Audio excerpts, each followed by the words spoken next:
Hello, hello. This is Robert Ferguson. And if you're listening for the first time, if you're catching me live, I want to say happy Labor Day to you. Again, I am your nutritionist and I'm a guy who cares, and that's why I share. And I want to give you a quick update on a couple of things. One, I am currently going through a challenge myself, which I'll give you an update because I'm on day 5 of my 30-day challenge, which is day 1 was September 1st. We're going to go 30 days, and this is what I'm doing. Number one, no alcohol. So if you don't consume alcohol, then hey, great for you. But I like to have a glass of wine here and there. But while I'm doing the challenge, not doing that. Number two, I am eating fat burning meals, according to the Diet Free Life methodology. I'm not going to go into details of what that is. If you want to learn more, you can reach out to us. But every meal I am eating 100%. I'm literally measuring every portion. I am not playing around. I'm taking this extremely seriously. Number three is I wake up in the first 10 minutes before I do anything, before I look at my phone, before I turn on my computer, before I have a cup of coffee. I am taking a moment to pray, to meditate, to be thankful. And I have not missed a day, and I will not miss a day. And the last thing that I'm doing as part of the challenge I'm giving myself is that I am exercising a minimum of 30 minutes a day. Now, I've had workouts that have gone all the way up to where I've spent an hour. And I've had a couple workouts, well, actually one workout where I right at 30 minutes. No matter what, I'm getting it done. And if you want to join me and have some fun, then hey, reach out. I'll tell you exactly how to do it. Doesn't cost you anything. I'll just share with you the details. So you can go to our website at dietfreelife.com. Now, it does help if you know the Diet Free Life methodology.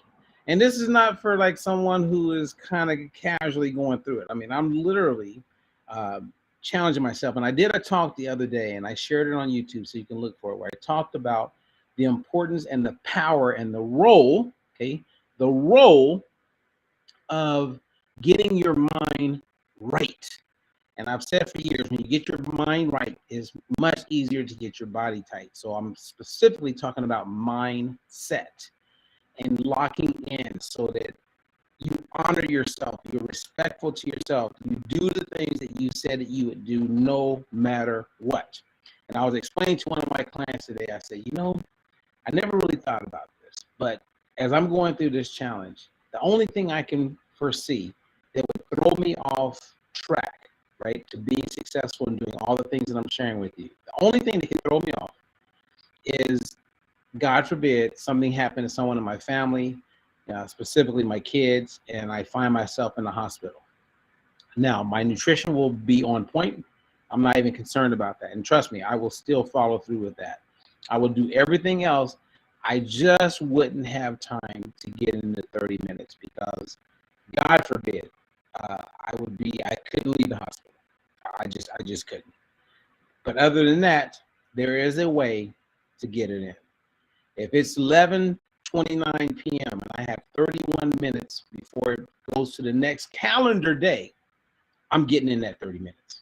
Now, that's commitment. That's me. That's who I am. I'm going to do it. And there's power in that. And when you can get yourself to a place where you do for you what no one but you can do for you, you feel a sense of gratitude like nothing you've ever experienced. You did what you said you were going to do, and you followed through. And I haven't done a challenge like this for a few years, since before the pandemic, and the time is now. Okay. And I have some other updates I'm going to be sharing with you here really soon. But that's my quick update. I just want to give you guys insight to a movement. And, I talked to my clients about this, and I shared this with other people, but I've been watching this for a little over 2 years. And that is some of the leading keto carnivore, the people who were like anti-carbs, they are starting to eat carbohydrates.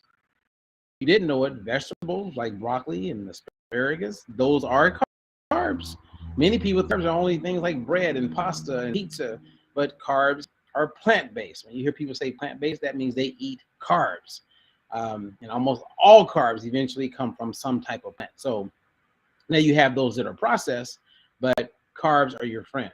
And my point is, I'm glad the keto people, I'm glad the people who are anti-carbs who are these influencers, these leading voices that have millions of followers on their YouTubes and Instagrams, telling people to avoid carbs, they started running into health problems. And they realized, hey, there's some benefits to bringing in some carbs. And I'm not going to go into the science of that, but I do want to point out the difference between myself and many of these other researchers and voices of influence. And that is, I'm in the trenches, and I've always been in the trenches, but I can also theorize and share hypotheses and kind of share the science of what makes our methodology, diet-free life, work. There's a lot of people that just look at it and just throw stuff out there and hope it sticks. And, you know, when you theorize and you're writing on a whiteboard, that's one thing.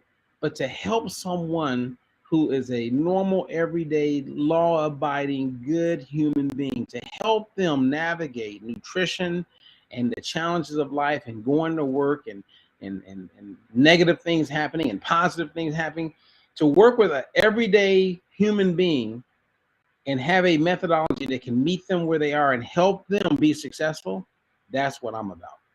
I'm not just sitting in a room and quoting other studies. We do that, but we also know that what we do works, right? So whether it's reversing type 2 diabetes with clients, getting them off medications with getting them off of Lipitor, which that number's, I was at 15 in the last 18 months. I got 15 people off statins. We're now up to 19 people.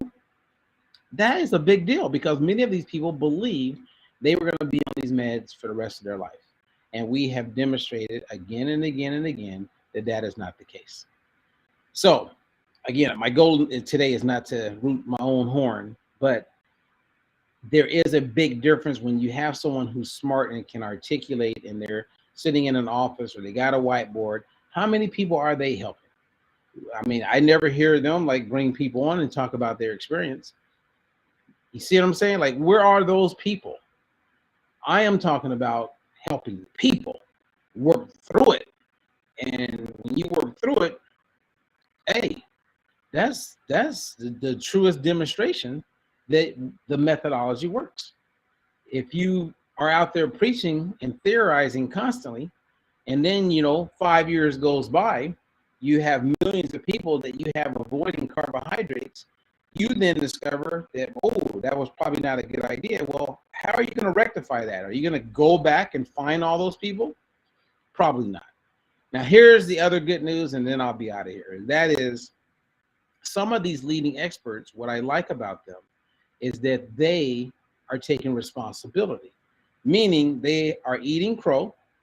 And I say that in a nice and loving way. I don't mean it as an insult, because I think I compliment them for raising their hand and being clear that, hey, I made a mistake. I'm making some changes. I want to take things to the next level, and carbs are not as bad as I thought. And you can still have all of these metabolically healthy markers and actually enjoy carbs. That's it. That's it. Other than that, you guys, hey, thank you for tuning in. My main point for those who are already part of the Diet Free Life family and the things that I'm advocating and putting out there, I just want to say to you that I'm happy that you're eating carbs. And I'm happy that you didn't fall prey to some of these negatives, because I have witnessed firsthand, I'm going to say well over 100 people who were doing these keto and these carnivore diets, and it messed up their metabolism. I mean, it put them in not a good place. And now we're working on reversing the damage, which is not an easy thing to do. So if you are thinking about doing keto, or if you think you're going to do it for a second, or if you think you're going to try to avoid carbs and you have a friend and that's worked out for them, be careful. Be careful, because it sets you up for major, major problems. And it may not be problems that you can see on the outside, because you may still have the abs and you may still look extremely fit on the outside. But we know on the inside, your gut is going through it. And I've never put down keto. I've never put down these diets that are avoiding things. My concern is not what they're eating, because I don't have a problem with saturated fat. I really don't. I believe that saturated fat, it has its place. We've been eating it, since the beginning of time. Fat's not the problem, and that's the only problem about fat is that people don't know that it's not a bad thing. Fat has way more benefits, saturated fat, than it has negatives. My concern has always been what they're not eating. And someone who's not eating dietary fiber, right, that's going to help build up and increase these short chain fatty acids, that's going to make your gut that much healthier. To live a life without eating those types of carbs, wow, you set yourself up for increased likelihood of so many cancers. So many. Um, Carbs are our friend. And as the studies demonstrate, we can eat more carbs and we can continue to lose weight and not gain it. Well, there you go. I'm Robert Ferguson. I want to say thank you for being here. What's up, DD? I'm glad you caught me live. And you know what? You're cheering me on from Tennessee. And guess what? I'll be in Tennessee sooner than later. So stay tuned, my friend. We'll be talking this week.